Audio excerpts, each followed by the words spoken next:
This is my Fujifilm X-Pro 1. I've had it for about a month and a half now and I've absolutely fallen in love with this camera.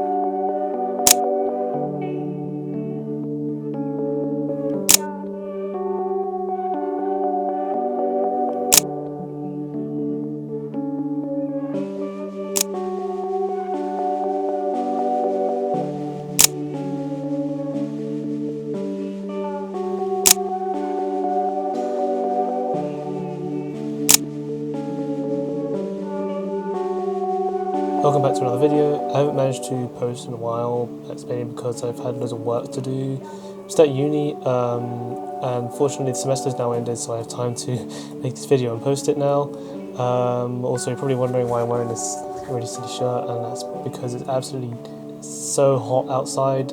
If you know anything about it's like late June right now, and if you know anything about UK weather right now, the weather, even though it says about 25, it feels about 40 degrees because of the humidity. And I did try to shoot outside. Unfortunately, it was quite difficult to shoot outside because it was so hot and the light was so intermittent with all the clouds and everything. And it was, on top of that, it was windy, and yeah, so it wasn't the greatest experience. So unfortunately, I'm back inside now filming this. But the focus of this video is my Fujifilm X-Pro 1 I've had for about a month and a half now, and I've absolutely fallen in love with this camera. It's absolutely amazing. I've been carrying this around absolutely everywhere, wherever I can at least. And when I'm not taking my DSLR or my film camera, I'm taking this with me, and that's because it's just so versatile and it's so light, and it's just really easy to use, and it just kind of reminds me of a film camera almost because of all the buttons and dials that we have on the outside.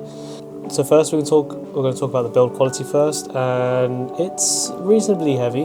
It's not the lightest camera on the market, and the only thing that adds weight to it actually, I've added sort of this camera grip to the side, and it's on the bottom plate of the camera, and essentially that just allows me to get a better grip on it. And if the battery door ever opens accidentally, it also helps with that. That means I have to take the bottom plate off every single time I want to take out the battery or the SD card. Move over to the top, we have 3 dials. The one big dial is the shutter speed with an A mode, which means automatic, and a B for bulb, a T for timer, and as a regular film camera would have, you have essentially every single main shutter speed that you have, every stop of shutter speed basically, as sort of the standard for photography. But you are able to tweak them in the menu using the directional pad. There's also an exposure compensation dial as well, and the on and off dial as well. And the on and off button is also the shutter button, which is also threaded, so you can add buttons or remote shutter if you really wanted to really use that bulb mode. Moving on to the back, we have got a view mode, which changes the mode between whether you want it on the screen or on the EVF or the OVF. We do have 3 buttons on the side. We have the directional pad, the display button, which changes what's displayed on the big screen on the back, and then we have an autofocus and auto exposure lock, and another cube, which is like a shortcut for the menu, so you can quickly switch between the different settings and stuff. Onto the front, we have got a selector which switches between manual, continuous, and single focus modes. A little switch which kind of looks like if you've ever used a 35mm SLR, for example, or any sort of 35mm camera for that fact, you will see sort of something that reminisces like this, and what they would be used for is a timer, but instead this actually is used to switch between the OVF and the EVF, which is both in one thing. So you are able to use the EVF, and then if you kind of flick it, it will then change to the OVF. And because there's a little screen within the optical viewfinder itself, which is really useful actually, if you kind of want to preview what your sensor is seeing compared to what you're seeing with your own eye. Of course, the style of this camera is it's meant to look like a rangefinder. It's not a rangefinder by any means. It looks like one. It has a little window on the side. It is not a rangefinder though, so that's just one thing to take into account.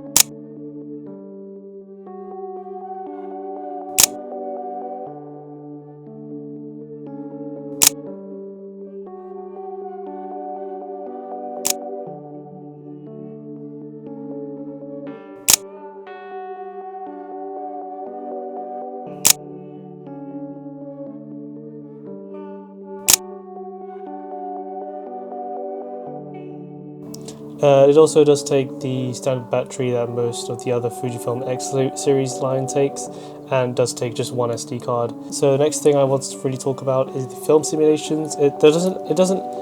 So this camera doesn't actually have a lot of film simulations, since this was the first X series camera to sort of come out at the time. So the film simulations that it does have is so it does have Provia, Velvia, Hastia, Pro Negative High, Pro Negative Standard, and monochrome with yellow, red, and green filters, and a sepia filter as well. Although most of the time I do find myself only using the 3 filters, which are monochrome, Hastia, and the Pro Negative Standard. And that's because I do have a few custom simulations on my camera.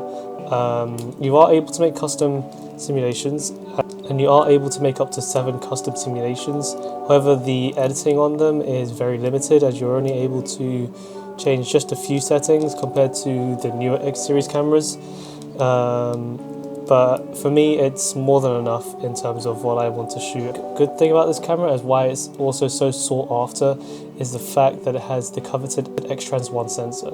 And people sort of say that this sensor is designed to make things look more film-like, as that's because it has a different layout compared to the majority of cameras that you might see, as Fujifilm make their own sensors most of the time, with their newer cameras at least, but the sensor layout is different on different brands, while Fuji has their own, and therefore creates a different type of image that comes out of the camera, and people absolutely love them, especially the X-Trans 1, which is their first generation of sensors that they have implemented.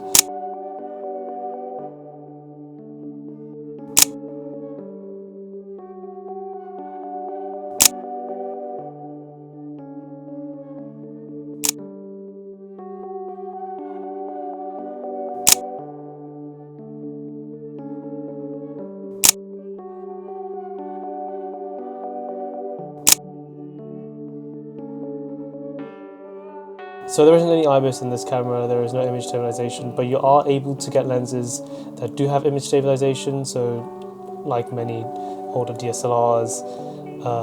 This camera is quite old. It came out in I think 2013, which makes it really, really old. And the fact that I'm using right now to film this a camera from 2013, which is my Canon 70D, which I usually take and film and do all my photography and stuff with. And this was also to come out at the same year, and this was such a revolutionary thing. It just looks amazing, and for the price that it was selling at the time, it was very justified. Although you can find these, they're still kind of expensive, but at the same time there's lots of hype surrounding Fuji cameras, especially this one, as this is very sought after.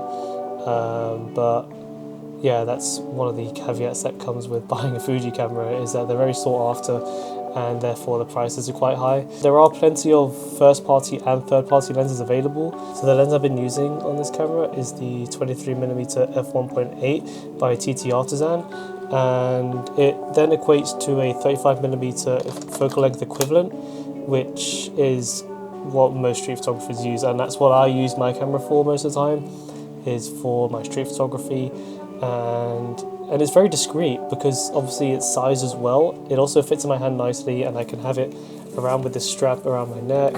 And most people don't notice it. When I'm bringing it up to my face like this, people will see it. The shutter is quite loud, but it doesn't have an electronic shutter. It does have a silent mode, although all that does is it doesn't change the sound of the shutter. All it does is change all the buttons to mute, and it disables the flash. And I've also had this black diffusion filter on the camera as well for a while, and I really like having that, and it gives my images this dreamlike look.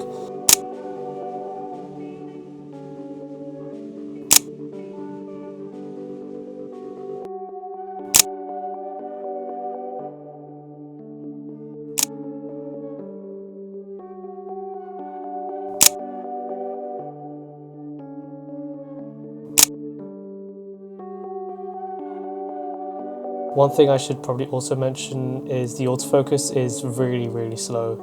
It's only contrast based, and it's not the fastest thing on the planet. There is a continuous focusing mode, although I'd never use it. I either use manual focus or single point autofocus and then recompose, and that's just because it's good because this camera is really good for still photography.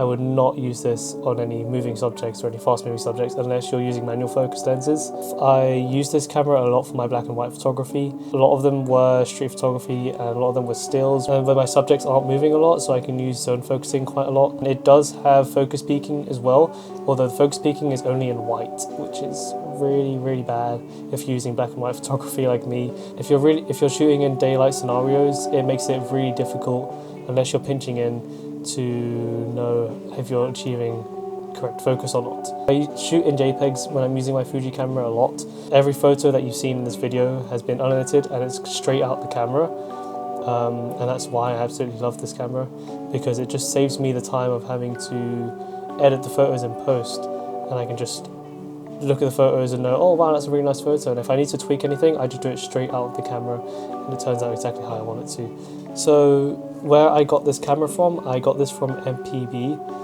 So I ended up getting this for about £290 actually. So for me, I think this was actually a great deal, and it is a nice investment to have. I really do like this camera. I'm going to be using this a lot, and I don't think I'll be selling this camera anytime soon. If I am selling this camera, it'll be because I'm upgrading or something like that. But I am making so much use out of this camera over the month and a half that I've had it. So yeah, I hope you guys enjoyed the video. I know I've been missing for quite a while. I've got the whole of summer, I've got loads of videos planned, so stay tuned. I'll see you guys in the next one.